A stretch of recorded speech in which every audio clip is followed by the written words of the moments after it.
आज का जो हमारा टॉपिक है वो एनिमल्स में टेम्परेचर का मैकेनिज़्म है कि एनिमल्स जो है टेम्परेचर लो या हो या कोल्ड यानी हो या बहुत ज़्यादा गर्म हो तो उस चीज़ में एनिमल्स कैसे सरवाइव करते हैं, उनकी क्या अडेप्टेशन होती हैं, उनका अब हमने सारा मैकेनिज़्म पढ़ना है। प्रीवियस लेक्चर में मैंने प्लांट्स के बारे में बताया था, लो टेम्परेचर कोल्ड और हाई टेम्परेचर पे उनका क्या जो है वो रिस्पॉन्स होता है और वो किस तरह अडेप्टेशन जो है वो उनकी होती है कि वो इन चीज़ों में सरवाइव कर सकें। अब पार्ट 2 है इसका, एनिमल्स के मतलब अब हमने देखने के मैकेनिज्म इनका क्या है टेम्परेचर जब चेंज होता है। तो सबसे पहले हम टेम्परेचर की बात कर लेते हैं। टेम्परेचर जो है एनिमल्स के मामले में, अब हम टेम्परेचर को देख लें तो टेम्परेचर एक है कि बॉडी के हीट का चेंज होना।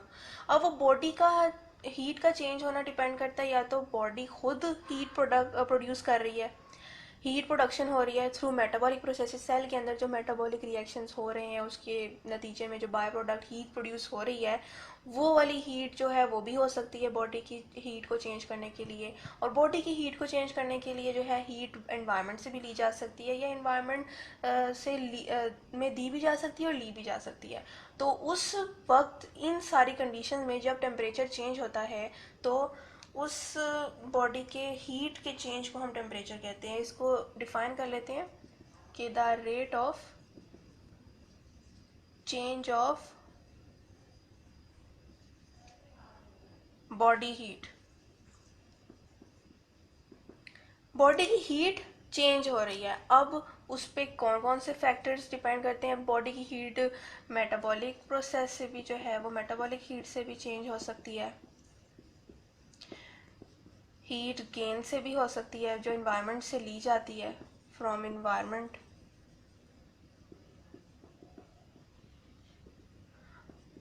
या हीट लॉस से भी बॉडी के हीट में चेंज आ सकता है टू इन्वायरमेंट। तो इन चीज़ों से क्या होता है कि ये तीन जो चीज़ें मैंने लिखी हैं ये डिपेंड करती हैं बॉडी का हीट जो है वो उसके रेट को चेंज करने के लिए। और जब भी बॉडी का जो हीट का जो सारा प्रोसेस है वो चेंज होता है, the rate of change of heat due to these processes is called temperature. अब देखते हैं कि बॉडी की जो हीट है वो किस तरह चेंज हो रही है थ्रू गेन और लॉस। पहले मेटाबॉलिक प्रोसेस की बात कर लेते हैं कि जो हमारे अंदर जो सेल्स हैं, सेल्स क्या करते हैं कि मेटाबॉलिक हीट प्रोड्यूस करते हैं रिएक्शंस के ज़रिए, मेटाबॉलिक रिएक्शंस करते हैं। मेटाबॉलिक रिएक्शंस के बाय प्रोडक्ट जो है उसमें हीट जो है प्रोड्यूस होती है और वो हीट मेटाबॉलिक हीट कहलाती है। ठीक, ये एक बात। दूसरी बात कि अब हीट गेन कैसे हो रही है। हीट गेन होने के दो तरीके हैं, एक तो इंफ्रारेड रेडिएशन जो है वो इंफ्रारेड थर्मल रेडिएशंस, इससे हीट इन्वायरमेंट से ली जा रही है, हीट गेन हो रही है। और डायरेक्ट सनलाइट से, ये एक डेली लाइफ का प्रोसेस है जिससे हम हीट जो है ज़्यादातर गेन करते हैं। इन दो प्रोसेस से हीट जो है वो, यहाँ लिख देती हूँ, हीट गेन की जा रही है फ्रॉम इन्वायरमेंट। अब दूसरी बात है हीट लॉस होने के जो दो फैक्टर्स हैं, इन्वायरमेंट में वापस हीट जा रही है from the body of animal, वो किन फैक्टर्स पे मुश्तमिल है। रेडिएशंस के ज़रिए, मैं इसको अभी डिफाइन करती हूँ कि रेडिएशंस के ज़रिए कैसे। और दूसरा जो है वो इवेपोरेशन के ज़रिए। ये दोनों तो बहुत सिंपल है कि इंफ्रारेड थर्मल रेडिएशन जो हमें मिल रही हैं उससे जो है हम हीट जो है वो गेन कर सकते हैं और डायरेक्ट सनलाइट से भी हमें हीट मिल जाती है। लेकिन ये दो जो है इनको ज़रा मैं मज़ीद सिंप्लीफाई करके डिफ़ाइन कर देती हूँ ताकि मुश्किल ना हो। असल में रेडिएशन वो है जब कोई भी एक एनिमल है, अगर किसी को फॉर एग्जांपल एक प्रीडेटर है, अब वो अपने शिकार को ढूंढ रहा है, प्रे को। अब जब वो प्रे के कभी नज़दीक हो, बेशक उसको देख ना रहा हो, लेकिन उसकी वो प्रे की वो अंदर से बॉडी रेडिएशंस जो हैं वो बाहर की तरफ इन्वायरमेंट में जो है वो लूज़ करेंगी, ताकि ये प्रीडेटर जो है, प्रीडेटर क्या करेगा, उन रेडिएशंस को कैप्चर कर लेगा और जिसके नतीजे में वो प्रे तक आसानी से पहुंच सकता है। तो उन रेडिएशंस के जो है बाहर इवॉल्व होने में, बॉडी के बाहर इवॉल्व होने से क्या होता है, हीट लॉस होती है, बॉडी से इवॉल्व होती हैं ये, इस तरह इनकी इवॉल्व होती हैं ये। तो क्या होता है, इसके नतीजे में हीट लॉस होता है। दूसरी बात, इवेपोरेशन से कैसे हीट लॉस होती है।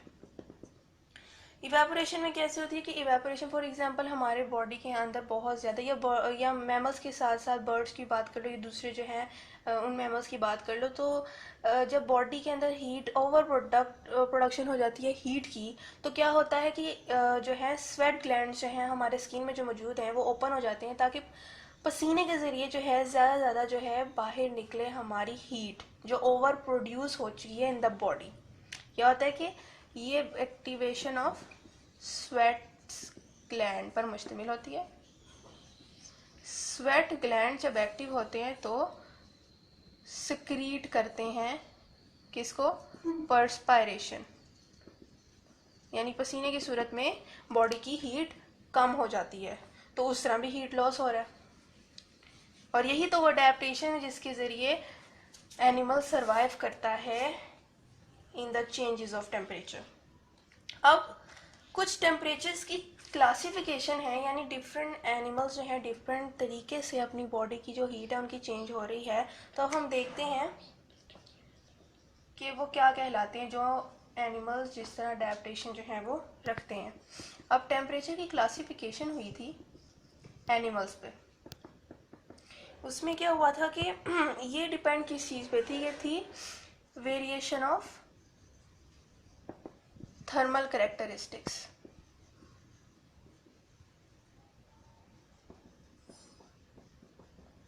इस चीज़ के ऊपर ये बेस थी कि देखते हैं कि कौन सी एनिमल्स हैं, कुछ एनिमल्स ऐसे हैं जो कि ऐसे देखते हैं कौन से एनिमल्स जो वेरी करते हैं इन थर्मल कैरेक्टरिस्टिक, तो उनको उन्होंने दो टर्म्स में जो है वो क्लासिफाई कर दिया। पहली टर्म जो है वो कहलाती है पोइक्लोथर्म्स। ये पहली क्लासिफिकेशन जो थी वो उसकी टर्म है ये वो एनिमल्स हैं कि वो क्या करते हैं कि जो सराउंडिंग टेम्परेचर है, सराउंडिंग टेम्परेचर अगर वो चेंज हो रहा है तो इनकी बॉडी का टेम्परेचर भी साथ साथ चेंज हो रहा है।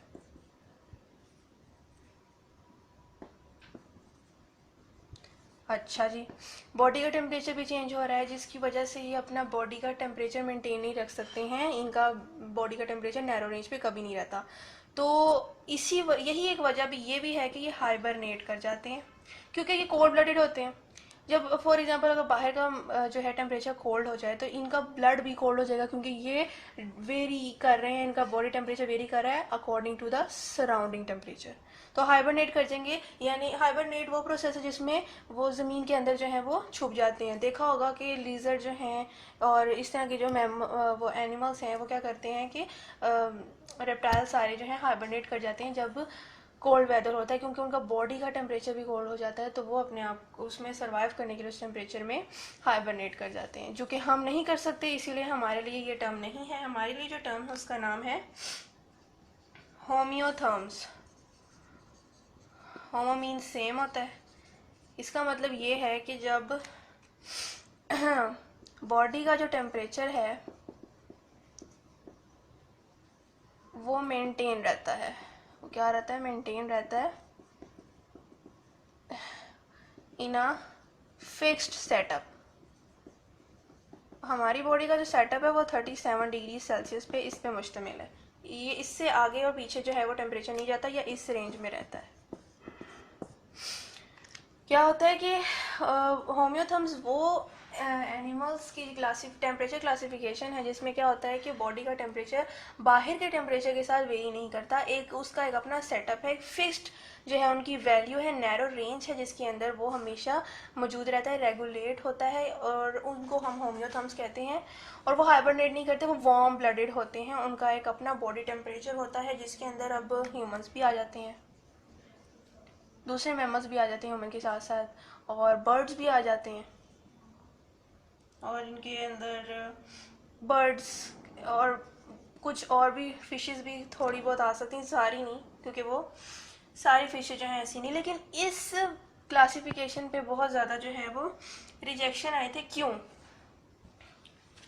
हालांकि ये बहुत सिंपल सी थी और ये बेस भी करी थी टेम्परेचर की वेरिएशन पे, फिर भी इसमें कुछ जो हैं वो डिफ़िकल्टीज़ आई हैं। वो डिफ़िकल्टीज़ देख लेते हैं कि क्यों आई। क्या हुआ कि उन्होंने ऑब्जर्व किया कि कुछ डीप सी फिशेस हैं।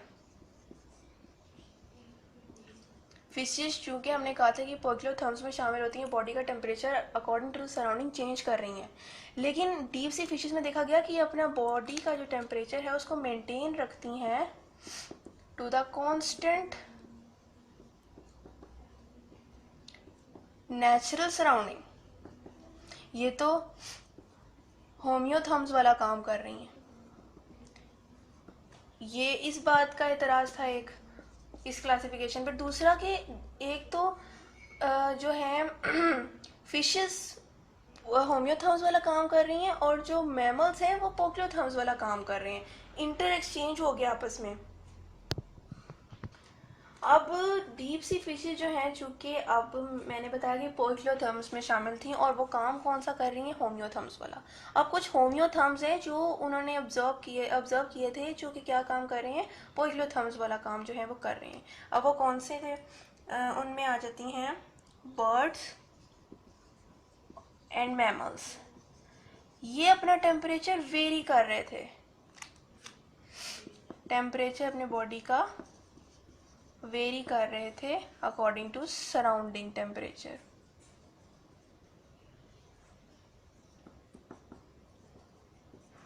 और ये कौन सा जो है वो काम अंजाम दे रहे थे? पोक्लोथर्म्स वाला। तो कुछ एनिमल्स थे जो कि इस क्लासिफिकेशन के अगेंस्ट थे, तो फिर कुछ टर्मिनोलॉजीज लाई गई बाद में, और एक मोर एप्लीकेबल जो है टेम्परेचर क्लासिफिकेशन जो है वो दी गई, जो डिपेंड करती थी। अब उसकी बेस थोड़ी चेंज थी। उसकी बेस थी on the source of metabolic heat. अब इस बुनियाद पर कि मेटाबॉलिक हीट जिन एनिमल्स में जितनी प्रोड्यूस होती है उसके मुताबिक उनको उन्होंने कर दिया क्लासिफाई। पहली जो टर्म जिसमें आ रही है वो एंडोथर्म की है। एंडोथर्म में कैसे एनिमल्स हैं जो कि अपनी बॉडी के जो अंदर हैं वो बहुत ज़्यादा हीट प्रोड्यूस कर रहे हैं थ्रू मेटाबॉलिज्म, जो कि मेटाबॉलिक रिएक्शंस के बाय प्रोडक्ट के तौर पे हीट प्रोड्यूस हो रही है। यहाँ लिख देते हैं हीट प्रोडक्शन, जो कि सफिशिएंट है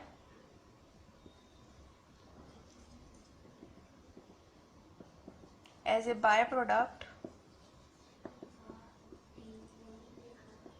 ऑफ मेटाबॉलिज्म यानी मेटाबॉलिक रिएक्शंस। और इनमें कौन कौन सी चीज़ें शामिल होती हैं? बर्ड्स,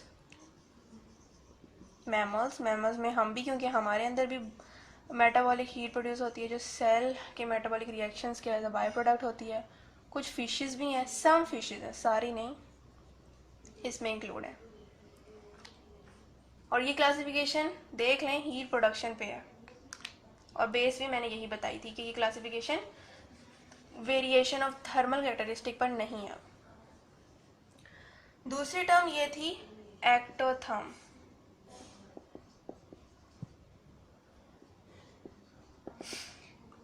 ये ऐसे एनिमल्स थे जो एक्टोथर्मी का जो फिनोमेना दे रहे थे, उसमें मेटाबॉलिक हीट प्रोड्यूस तो हो रही थी लेकिन लो लेवल पे, लो मेटाबॉलिक हीट प्रोड्यूस हो रही थी, और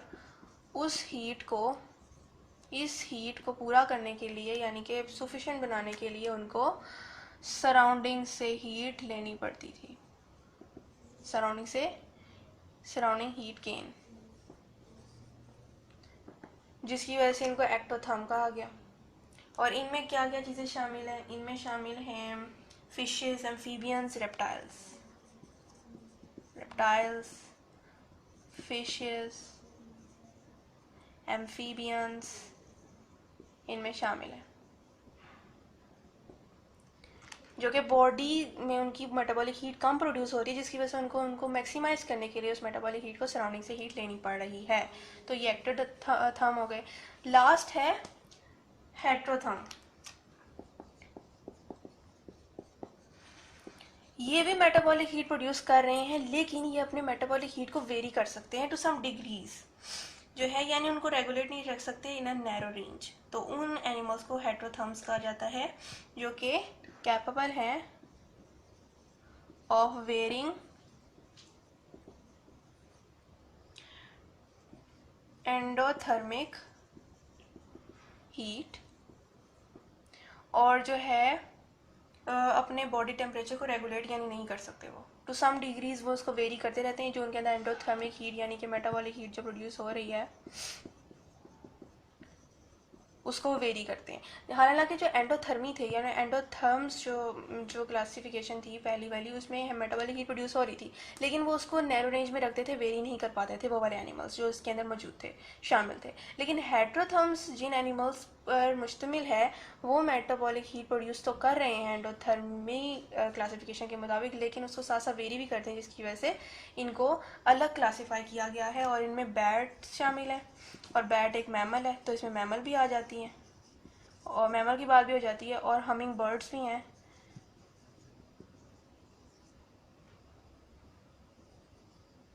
जिससे क्लियर हुआ कि ये फिनोमिना बर्ड्स में भी होता है। तो ये क्लासिफिकेशन मोर एप्लीकेबल थी as compare to previous one, क्योंकि यहाँ पर जो है वो साफ साफ कोई ऐसी ऑब्जर्वेशन नहीं थी जो इस क्लासिफिकेशन के ख़िलाफ़ हो। अब हम थोड़ा सा और हीट एक्सचेंज की रेगुलेशन के लिए between the animals and environment देख लेते हैं। अडेप्टेशंस हैं जो कुछ,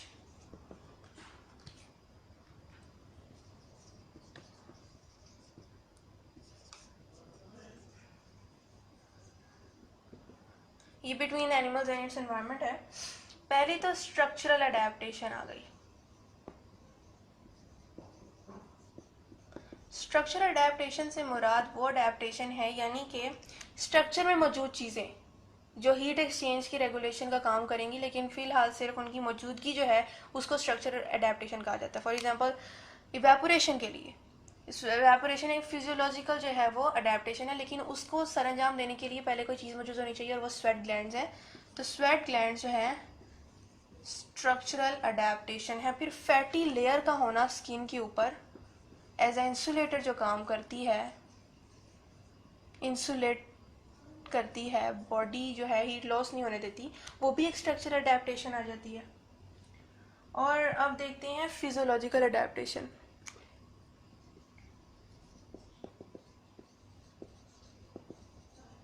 फिजियोलॉजिकल अडेप्टेशन में क्या होता है? स्ट्रक्चरल अडेप्टेशन सिर्फ ये थी जिस स्ट्रक्चर का हिस्सा होती हैं जो कि किसी काम को सरंजाम देने का के लिए रिस्पॉन्सिबल होती हैं। फिजियोलॉजिकल अडेप्टेशन वो अडेप्टेशन होती हैं, फॉर एग्जांपल बॉडी के अंदर अगर बहुत ज़्यादा हीट प्रोड्यूस हो चुकी है तो क्या होगा कि ब्लड वेसल जो है वो डायलेट हो जाएंगी, साइड में बड़ी हो जाएंगी, जिसकी वजह से अगर डायलेट होगी ब्लड वेसल्स तो ब्लड का जो फ्लो होगा वो स्किन की तरफ ज़्यादा होगा। तो स्किन की तरफ जब ब्लड जाएगा तो क्या होगा कि वो ब्लड के अंदर से जो एक्स्ट्रा हीट है वो इवॉल्व हो जाएगी, जिसकी वजह से ओवर प्रोडक्शन ऑफ हीट में भी एनिमल सर्वाइव कर जाते हैं, और ये एक फिजियोलॉजिकल अडेप्टेशन है। और इन कंट्रास्ट अगर बॉडी में लेस हीट प्रोड्यूस हो रही है और हमने बॉडी की हीट को बचाना है तो ब्लड वेसल जो है वो स्मॉल ही रहेंगी, उनका साइज कंस्ट्रिक्ट हो जाएगा, डायलेट नहीं होगा। तो उस केस में क्या होगा कि ब्लड जो है वो स्किन लेवल तक नहीं जाएगी, सुपरफिशियल लेवल तक, ताकि हीट जो है वो लॉस ना हो, हीट बॉडी में ही रहे, हीट लॉस ना हो यहाँ से वो वेसल्स के अंदर से। तो ये कुछ अडेप्टेशंस हैं जो कि फिजियोलॉजिकल अडेप्टेशन है। और बर्ड्स की अगर बात की जाए तो बर्ड्स को अक्सर आप लोगों ने देखा होगा कि वो अपनी बॉडी को गर्म रखने के लिए बहुत फ्लफ़ी टाइप हो जाते हैं, उससे जैसे फूल जाते हैं बिल्कुल, अपने वो फर्स जो हैं उनके उनको बड़ा बड़ा रेस कर लेते हैं। वो असल में अपनी बॉडी की हीट को जो है वो लॉस नहीं करना चाहते, और उस मैकेनिज्म को जो है प्लूमेज फ्लफिंग कहा जाता है। वो भी फिजियोलॉजिकल अडेप्टेशन है, लेकिन फ़र्क सिर्फ इतना है कि वो बर्ड्स की अडेप्टेशन है, प्लूमेज फ्लफिंग। अब लास्ट वन है, वो है बिहेवियरल अडेप्टेशन, यानी जो बिहेवियर पे डिपेंड करती है। अब बिहेवियर पे कौन सी डिपेंड करते हैं, अब देख लेते हैं। बिहेवियरल अडेप्टेशन, इसमें इस अडेप्टेशन में क्या होता है कि ये मुश्तमिल होती है एनिमल की मूवमेंट पे। एनिमल जहाँ हीट एक्सचेंज कम है वहाँ पर उस उधर से मूव करके वो किसी और जगह पे चले जाते हैं। वो डिपेंड करता है कि बॉडी वो हीट एक्सचेंज और इन्वायरमेंट में और एनिमल में क्या है उस वक्त वो एनिमल्स जो हैं उनमें मूव करते हैं। इसमें क्या इन्वॉल्व है, एनिमल्स की मूवमेंट। अब इसको मज़ीद क्लियर कैसे किया जाता है एग्जाम्पल से, कि लिजर्ड जो है हीट को गेन करने के लिए क्या करती है, सन के जो है वो अपने आप को अपनी बॉडी को जो है वो सन की हीट लेने के लिए जो है वो जाहिर करती है, एग्जिबिट करती है अपनी बॉडी को टू द सन।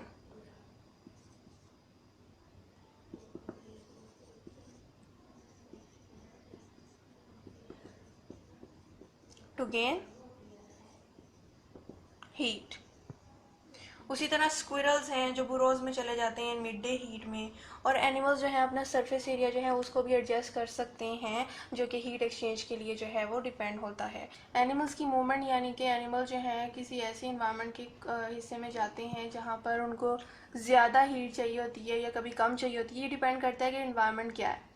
लेज़र जब कम हीट जो उसके अंदर प्रोड्यूस होती है तो वो सन से हीट गेन करती है। स्क्विरल्स जो हैं गुलहरियाँ, वो बुरोज में चली जाती हैं मिड डे हीट में, वो नहीं बर्दाश्त कर सकती ज़्यादा हीट। तो इसी तरह एनिमल्स की मूवमेंट है according to the temperature of environment, उसको हम बिहेवियर अडेप्टेशन कहते हैं। बिहेवियर एनिमल का डिपेंड करता है इस पर।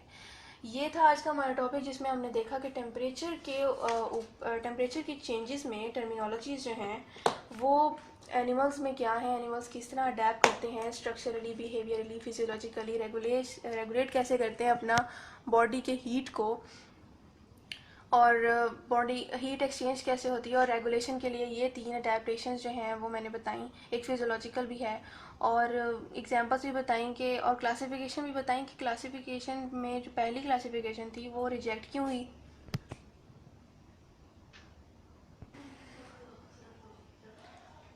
पहली जो क्लासिफिकेशन थी एनिमल की वो दरअसल इसलिए रिजेक्ट हुई थी क्योंकि कुछ एनिमल्स जो हैं उनके अगेंस्ट जो हैं वो फिनोमिना दे रहे थे। यानी कि मैंने आपको बताया एग्जांपल के मुताबिक कि कुछ डीप सी फिशेस हैं जो कि होम्योथम्स का काम कर रही थी, और जो होम्योथम्स है वो कोक्लियोथम्स का काम कर रहे थे, जिसकी वजह से वो क्लासिफिकेशन रिजेक्ट हो गई। फिर दूसरी मोर वाइड जो है एप्लीकेबल क्लासिफिकेशन हुई टेम्परेचर की, वो बेस करती थी किस पे, मेटाबॉलिक हीट पे। उन्होंने मेटाबॉलिक हीट को ही बेस बना दिया, जिसमें अब जो जिस तरह हीट प्रोड्यूस कर रहे हैं उसके मुताबिक उनको टर्म दी गई, और वो मोर एप्लीकेबल थी। उसमें ऐसी कोई ऑब्जर्वेशन नहीं थी एनिमल की जो उस क्लासिफिकेशन के अगेंस्ट हो, तो वो एप्लीकेबल है। तो ये था आज का हमारा टॉपिक एनिमल्स का। मुझे उम्मीद है कि आपको मैकेनिज्म सारा क्लियर हुआ होगा टेम्परेचर के अकॉर्डिंग। प्लांट्स का भी क्लियर हुआ होगा जो मैंने प्रीवियस लेक्चर में दिया था। मैं इस तरह की यूज़फुल वीडियोस मज़ीद जो हैं वो डिफरेंट सब्जेक्ट्स पर डिफरेंट टॉपिक्स पे देती रहूँगी, इंटरेस्टिंग वीडियोस। तो आप मेरे चैनल को लाइक करें, शेयर करें, सब्सक्राइब करें, और बेल आइकन पे जरूर प्रेस करें ताकि आपको नए आने वाली वीडियोस की नोटिफिकेशन भी मिलती रहे। शुक्रिया, अल्लाह हाफ़िज़।